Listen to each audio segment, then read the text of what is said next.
tu thole ni khan kan senior vice president Dr. Thangte Hovin Phudung sei Thaidor tlang Thaidor ti turan tia maro chu kan lam to lag lo vai Thaidor kan ti maya kan zukala pu kan Mamit Biel to MLA Puzira te pu James Bira te kan advisor te le puti jelan ruwa kan Minister Lui kan GS te le secretary Pali panga kan nia ten kan joint secretary pakhat nen kan chalai vice president pumoy te tin examine changin kan president purote ale joint secretary puding te an ron tel boka te jo tak pu kan juk troi oma Thaidor tlang khu Mizoram ina kan ram ti chin ania MNF kun lai kan sarkar lai khan ma te po kan lana sa vel avil po kan vil uruk via mani ZPM alo sarkar na ka hian nam thenom state ho hian in mi hian ne khopa mi an ngam riu maya aboi tha khopa Tripura sarkar in ma ala ka wangin social media te kan lo buwa kan forest minister chate po hian zuk kala an lo be sei sang khop maya amaro chon be sei ang in thuwa zuk tha chuang lem nei lova chief minister a complain ron ziamula ron thelut ula ti chuan kalo bozi don nia atie antia an hel mang maya in vai nge kan theluang le kan thelu ngai lo sarkar in nia nang ni chuan ma in la tur ni ti in an lo chal sak nge a social media te kan lo buang khan boundary commission an oma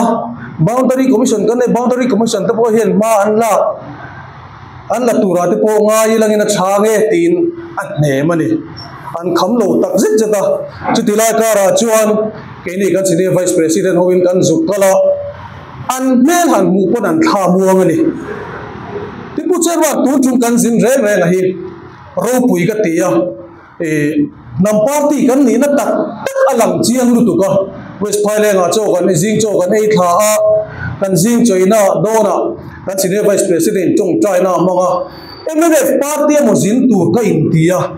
kan lo ni reng lo maya a chung chai thua khan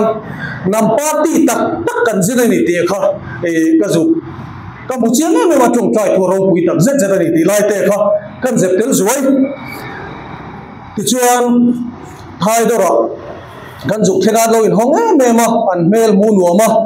an kha muang tak zet zet ni ten mel na hriat ani an tum dan chuan an lo du dan chuan an ni khan group YML Mizo convention OB ho kha kan juk bai nen deu awang khan kan puten an lo du tu sama chon executive chin tal kal khom khan do ma chon in thla wangin an lo kal thei lo jok nge ni ti te po kha kan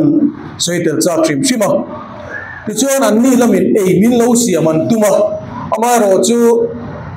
kan chalai president tuna kan MLA purobatan khai kabial chu ania chu wa chon ei ro chu ke man ta siamange atia anen lo in hon em la khan kan MLA zong ta purobatan ei min siam sak thungani ti te po kan soitel du boka ti chuan a toy theyang ber zelin kan thu soya ngai kha kan nuam me ma tun thlen hian min ngai ni ti hriat me chu tun thlen hian ke ni tangil pon khol kan la dong sak ani ni zana te tu kin khen pon khol kan la dong min ngai zia hriata kan pu ta phei chuan voi za ta khol dong mo ti mai tur ani chu tiang kop chuanin an tha muanga kan